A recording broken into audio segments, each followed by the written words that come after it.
será que o Zé Ivaldo foi, assim, um carrasco do Galo? E eu tô maluco de não estar lembrando disso. Peguei os números pra olhar, né? Primeiro que nós estamos falando de um zagueiro de 28 anos, tem como maiores títulos da carreira a Sul-Americana e a Série B que ele venceu no Cruzeiro. Mas vamos lá. Em 2021, o time dele, que era o Atlético Paranaense, enfrentou o Atlético 4 vezes, perdeu as 4. Ele só jogou 2, porque nas outras ele foi reserva. O último jogo desses 4 foi a final da Copa do Brasil, final essa que o Atlético venceu os 2 jogos. O gol do título, o último gol da campanha do Atlético daquela Copa do Brasil, que foi uma final ridícula de fácil, foi o Hulk sendo marcado pelo Zé Ivaldo, deixando o Zé Ivaldo na saudade pra trás. O Zé Ivaldo não conseguiu chegar ao Hulk e fazendo um gol de cavadinha, calando a Arena da Baixada. Em 2022, o Zé Ivaldo chega ao Cruzeiro. Já depois do Campeonato Mineiro, chega pra disputar o Brasileiro. O Mineiro tinha sido vencido pelo Atlético de Hulk. Aliás, o Hulk venceu todos os mineiros que disputou. E, infelizmente, não teve nenhum confronto entre os dois times no Campeonato Brasileiro, porque o time que ele defendia estava na Série B do campeonato. Em 2023, ele volta pro Atlético Paranaense. O time dele joga 3 vezes contra o Galo, perde 2. Em um dos jogos ele não joga porque era reserva. No outro jogo do Brasileirão que se enfrentaram, o Galo venceu com 2 gols do Hulk. Um deles vocês vão lembrar, aquele gol no Independência,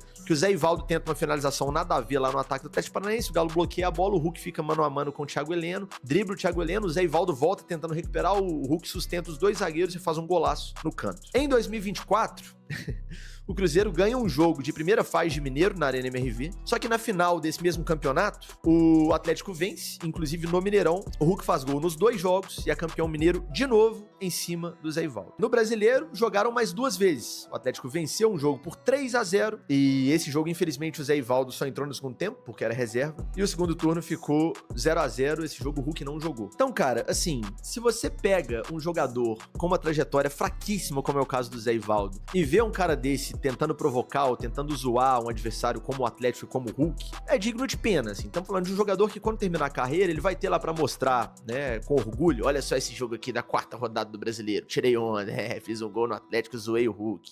Olha só esse jogo aqui da primeira fase do Mineiro, ganhei dos caras lá dentro do estádio deles. Enquanto isso, o Hulk ganhou Brasileiro, Copa do Brasil, Supercopa, Liga Europa, disputou Copa do Mundo, ganhou Copa das Confederações, tem 500 gols na carreira. Então o Zé Ivaldo tem um retrospecto ridículo contra o Hulk, perdeu a grande maioria dos jogos que jogou, perdeu todas as finais que disputou, pelo Atlético Paranaense e pelo Cruzeiro contra o Hulk. O Hulk deitou nele em vários jogos, muito mais importantes do que um jogo de 4 rodadas de Brasileiro, deixou ele como se fosse ninguém numa final de Copa do Brasil na casa dele, meteu 3-0 no time dele no Brasileiro, ganhou Mineiro em cima dele, nunca perdeu um jogo relevante, decisivo na vida dele contra o Zé Ivaldo. Querer crescer, querer ficar grandão pra um cara que é muito maior que você e que no confronto direto te engole nas estatísticas, deita em você, assim, ganhou quase todos os jogos que disputou contra você, fica feio, mas beleza, assim, fica com seus 2 minutos aí de relevância e o Hulk segue com toda a trajetória dele.